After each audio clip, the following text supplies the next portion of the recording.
जय माता दी। ये एक बच्चे की कुंडली है जिसका जन्म 25/1/2017 को शाम को 5:20 पे हुआ है एमपी में। नाम हम आपको नहीं बताएंगे, इतना पर्याप्त है। ये कर्क लग्न की कुंडली है। कर्क लग्न की कुंडली इसलिए हुई कि लग्न में जो लग्न स्थान है आप देख रहे हैं, ये जो लग्न स्थान है यहाँ पे 4 नंबर लिखा हुआ है।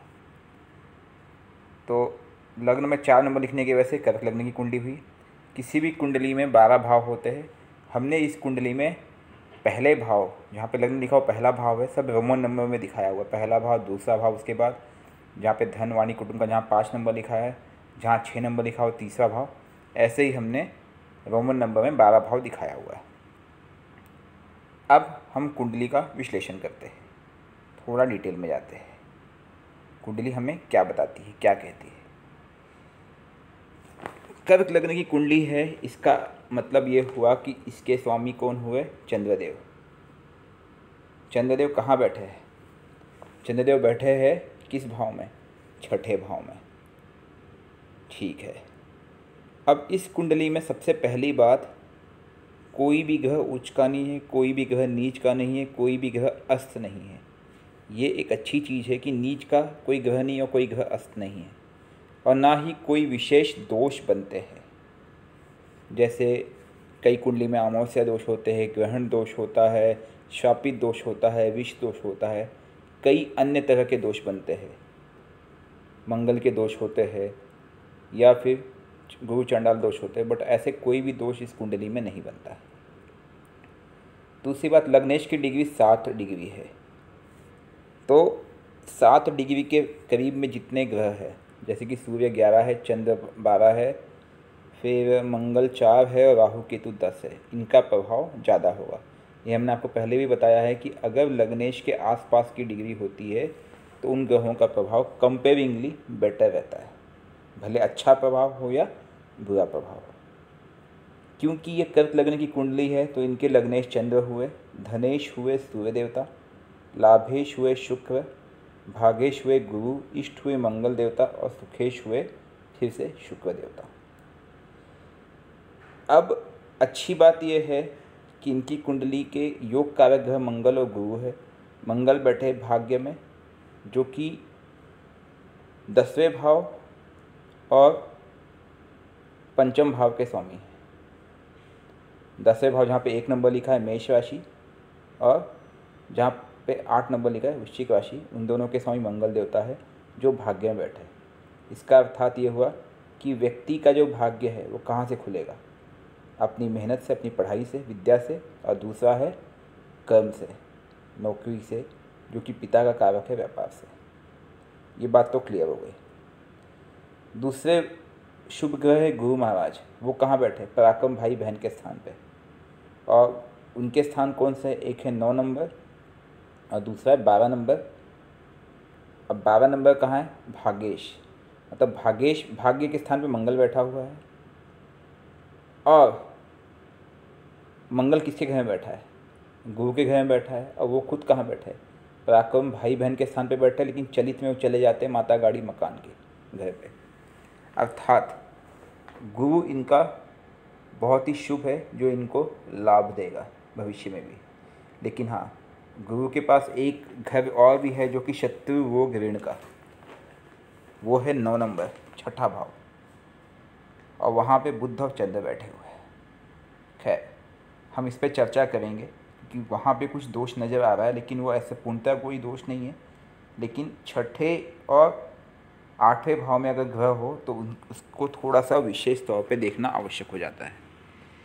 बाकी अगर मैं केंद्र की बात करूँ, आपको हमने पहले ही बताया था कि बीच में जो 4 ग्रह है, जहाँ पे हमने लिखा है संख्या के हिसाब से, या तो 1 नंबर, 4 नंबर, 7 नंबर, 10 नंबर, ये केंद्र है।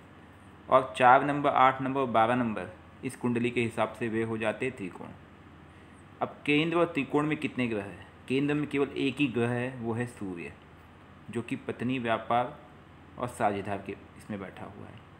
और 2 ग्रह है त्रिकोण में, एक शनि महाराज बैठे हैं विद्या संतान के स्थान पे, मंगल बैठे हैं भाग्य के स्थान पे।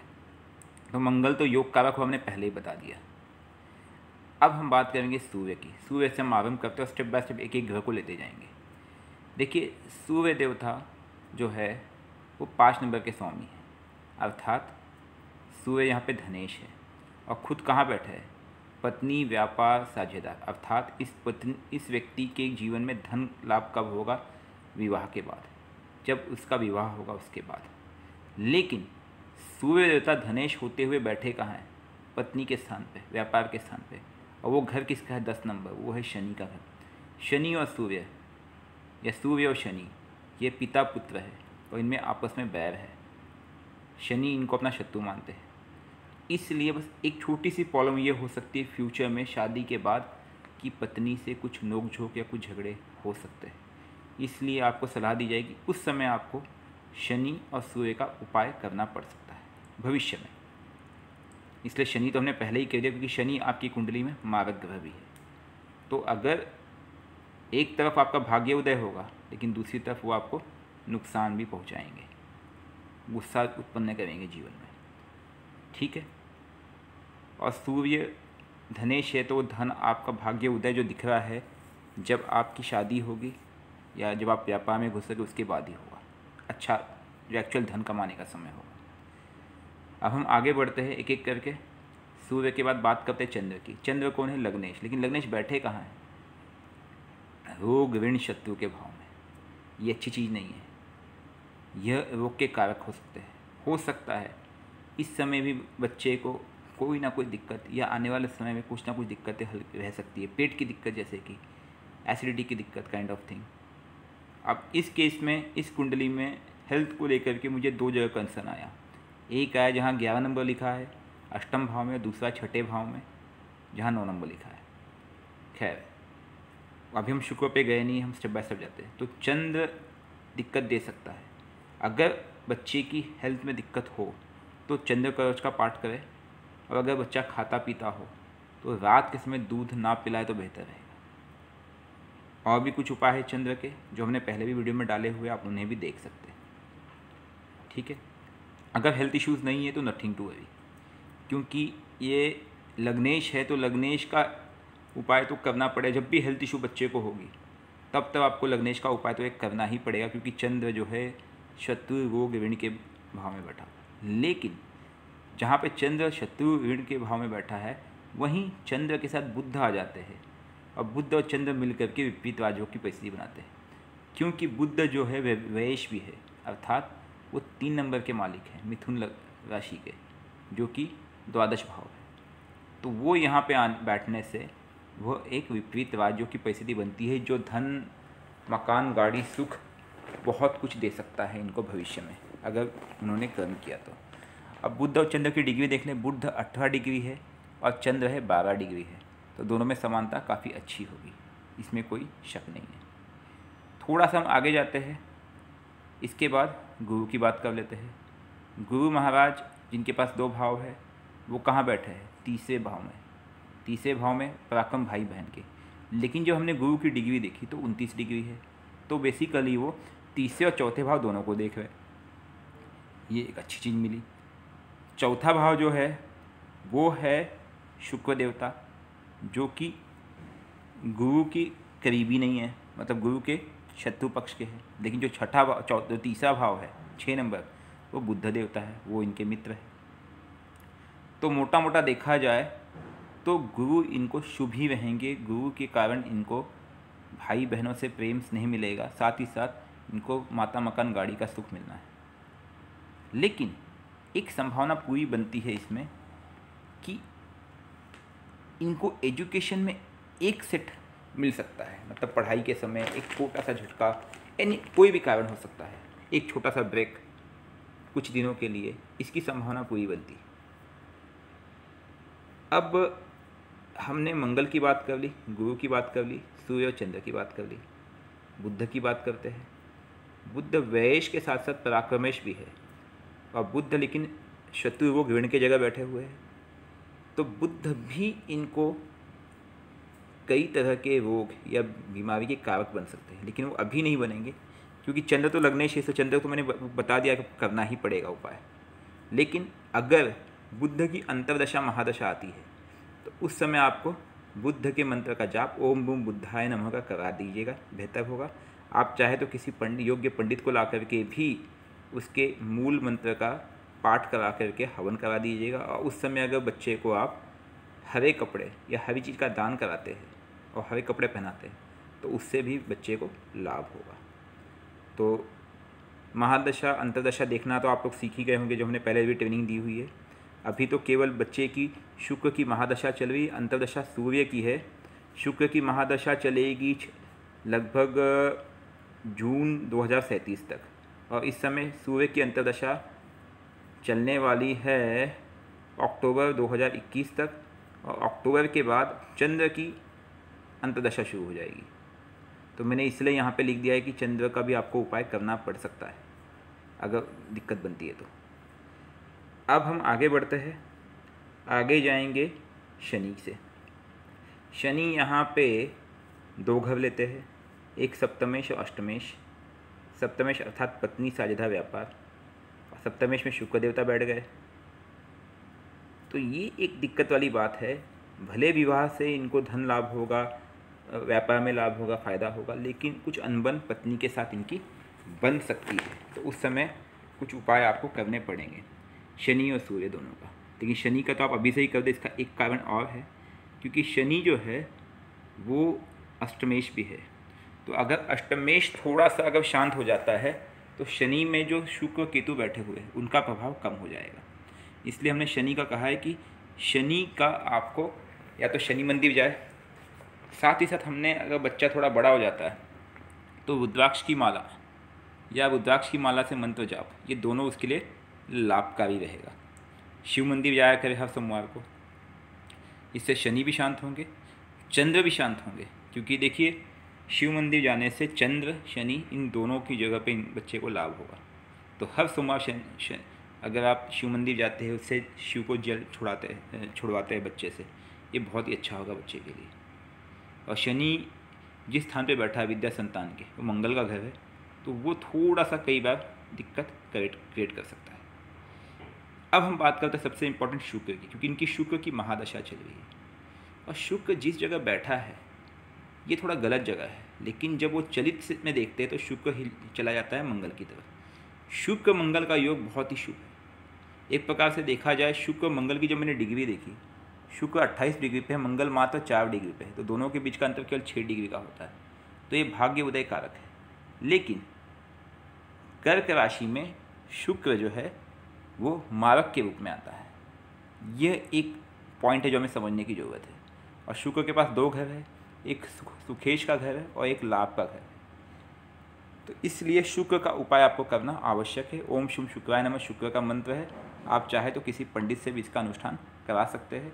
और अगर बच्चे को कुछ भी हेल्थ इश्यूज़ अगर अभी बनते हैं तो उस केस में शुक्र आपको पकड़ना ही पड़ेगा। देखिए, चंद्र लग्नेश के कारण मैंने कहा था, लेकिन शुक्र महादशा के कारण है और शुक्र बैठा भी है उस गलत जगह पे।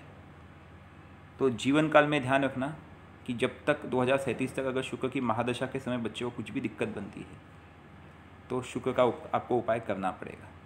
और उस समय 2 ही कारक बन सकते हैं, आप ध्यान रखिएगा हेल्थ के लिए बच्चे के, शुक्र और चंद्र, बाकी कोई कारक नहीं। धन के लिए बच्चे का धन संपत्ति अकूट होगी, कोई दिक्कत नहीं है, पिता से भी लाभ होगा। और मंगल के भाग्य के सामने बैठने का कारक है कि इसके पिता की हेल्थ बहुत अच्छी होगी।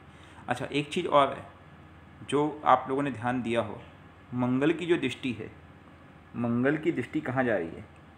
मंगल की 3 दृष्टियाँ होती है, चौथी दृष्टि, 7वीं दृष्टि, 8वीं दृष्टि।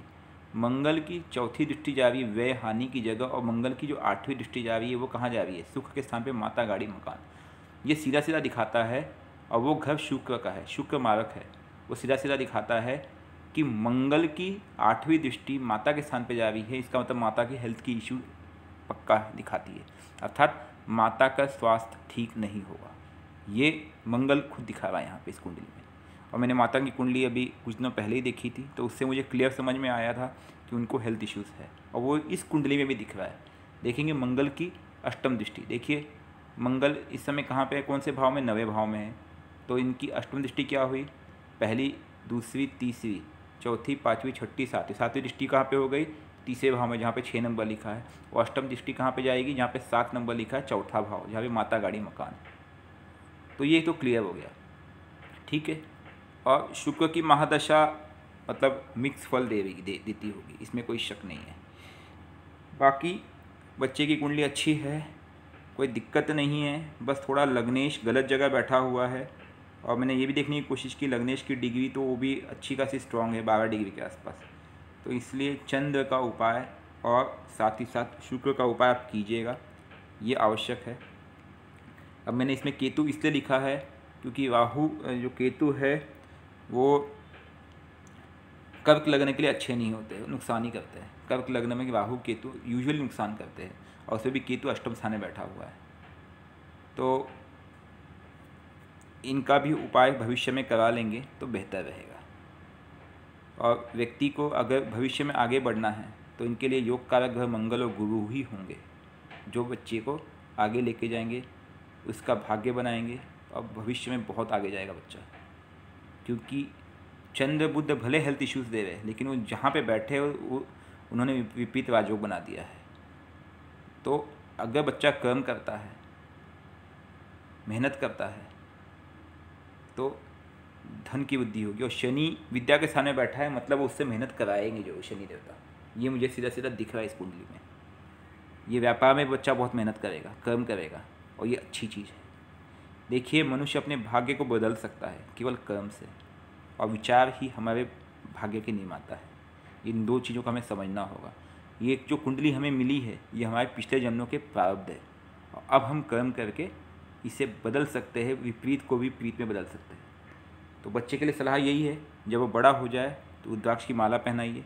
अगर बच्चा मंत्र जाप करता है, थोड़ा बड़ा हो जाए, 6-7 साल का, 8 साल का, तो धीरे धीरे आप उसको रुद्राक्ष की माला से जाप करवाइए। उससे बेहतर कुछ नहीं, उससे शनि भी शांत होंगे, और शिव मंदिर अगर बच्चा दर्शन करता है, इससे शनि चंद्र दोनों शांत होंगे। ये बहुत ही अच्छी चीज़ होगी बच्चे के लिए। प्लस सभी का देखिए, जो योग कारक ग्रह नहीं है, अगर वो शांत हो जाते हैं तो योग कारक ग्रह का प्रभाव एकदम बढ़ जाता है, और उसका भविष्य बहुत ही अच्छा हो जाता है। और अगर आपके कुछ प्रश्न होंगे तो आप पूछ सकते हैं, हम जवाब देने का प्रयत्न करेंगे। जय माता दी।